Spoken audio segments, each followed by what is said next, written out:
Thanks for joining us for another review. This one is for the Roto Grip UFO Alert. We're here once again at Royal Crest Lanes in Lawrence, Kansas on the house shot. All I have to do is send a text and they get us whatever we need, so thanks to Larry, Jessy, Rocky, and the rest of the team. They're a big part of helping us bring the reviews to everyone. The details are pretty straightforward. E-Trax hybrid or the idle synergy cover on the ET core from the original UFO, but with a small wrinkle. The Synergy was a half and half mix, half pearl and half solid, while the Alert is 2 parts pearl and 1 part solid. E-Trax Hybrid is a bit stronger, earlier, and smoother than the pearl version that's on the UC2, which is to be expected. Cover designators really don't matter unless you're dealing with the same formula, which we are in this case, so it works out. The ET or Equalizer Technology core has a 252 RG, an 054 differential, and an 016 split or intermediate differential and 15 pounds. The RG is on the high side for an ASIM, but still on the lower side overall or in general, and the cutouts in the bottom of the core are intended to mimic the effect of a weight hole. Angel's layout's the same as always, 5 by 3.5 by 3.5, which puts the pin above her bridge and kicks the PSA out. The total package here is like a beefier idle Synergy or a smoother UC2. It's not quite as round as the Synergy, it's more dynamic when it starts revving up. Now I think it's obviously less boomy than the UC2, but it splits the gap pretty nicely. I'm not going to feature the original in this video because the hook potentials are so far removed, but the Alert has a very similar role. It's round and firm, but pretty easy to control. Angel never got along with the Synergy, just angle issues for days, and the UC2 is good for her, but it can be too quick sometimes, so this one's finding a nice balance for her. It covers a decent amount of ground, but it gets plenty of length, which helps Angel with her slower speed. She doesn't have to chuck it to get it down the lane, and she doesn't have to dump it either to keep it from checking too hard. It's just a nice, easy roll for her. Comparing it to the RST-X1, there's a wrinkle here as well. The RST is also a hybrid, but the formulas are pretty different. The RST is the Microtrax formula, which is a lot stronger, earlier, and smoother than the E-Trax formula in general.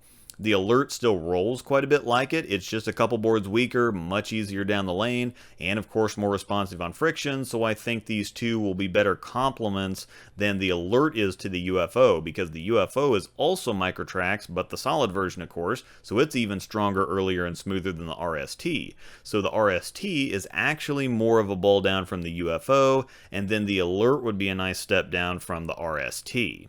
Comparing it to the UC2, the balls have the same cover formula, UC2 being a pearl and the Alert being a hybrid, and while the UC2 has a lower split or intermediate differential, the Rondure core in the Rubicons has a lower RG. Despite this, that core creates a lot of torque and shape, which the higher RG and the little cutouts at the bottom of the core help the ET core to do, so the Rondure and ET cores feel pretty similar in strength and torque to me despite the number differences. The UC2 is obviously sharper, the length is about the same, total hook potential is about the same, the Alert is just a bit slower and rounder. On the other side of the lane, I have the relationships the same. I've slightly adjusted my asymmetric layout, so instead of the typical 5 by 3.5 by 2.5, I'm now at 4 3/4 by 3.5 by 3.5, which puts the pin in my ring finger instead of above it. Now what this does is make the shape a bit more continuous and push the reaction a little further down the lane. I've tested it out on a few other balls, and even though it's a relatively small adjustment, it's fine-tuned in the right direction. The other layout was just a bit too dynamic too early.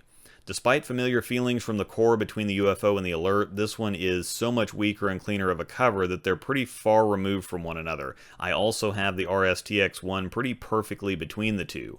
Mine is a bit stronger than I was expecting. I throw the Synergy quite a bit here, and it's noticeably easier down the lane, which we'll see here in a minute. The Alert definitely revs well and punches firmly. It's just a bit earlier and more dynamic than the Synergy, which makes sense. It's basically an asymmetric version of the Synergy, and that's what ASIMs do. Where the Synergy prefers to stay outside third arrow, the Alert is a little difficult to get down the lane from this straight, with a good roll on it anyway. As soon as I start moving in, it's the best of several different worlds. It reminds me quite a bit of the astrophysics, actually. It's a clean cover, so I don't have to fight it for length or shape, but I also find it to be a little slower and rounder than the UC2, which ups controllability a bit, while still generally having that rounder shape like the Synergy, just with the ability to move in and bend it a bit. Taking a look at the synergy, it's obviously easier up front, and that nice glide through the fronts and the clean and round move on the back end has yielded me quite a few big games and sets here over the last several months. It's just the easy button from second arrow, which is lefty heaven anyway. Sometimes, depending on the pair, the angles with it are a little tricky, so having something like the alert to offer me the same general idea but a complementing look if the synergy isn't quite it that night should make people hate bowling me even more. As soon as I start trying to move in with it, I can make it work, but that's just not its wheelhouse, so I have to do a bit too much with it.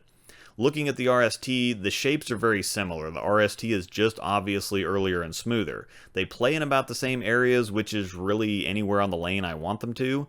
The RST is flying under the radar, but is, in my opinion, very underrated or really more just overlooked. The combination of strength, control, and shape through the pins that's consistent across the lane makes it ridiculously versatile and in play quite a bit. So where the alert offers a zone complement to the synergy, it offers a shape and traction complement to the RST. If the RST is close but a little too strong or slow, the alert is extra length and extra shape. Now if the alert is a little too long or over-under, the RST is more traction and control. As far as ratings go, the alert gets an 8 for hook potential, a 6 for length, and an 8 for backhand strength. It's a very well placed new option in the Roto line that offers a compromise and a complement to several of the other balls in the catalog, and it releases on July 2nd with the dark code. It's closest to the Zen on hook potential, the Phase 3 on length, and the Idle Synergy on backhand strength. Select the next comparison you'd like to see from the links on the screen or scroll down to the description to find links to other choices.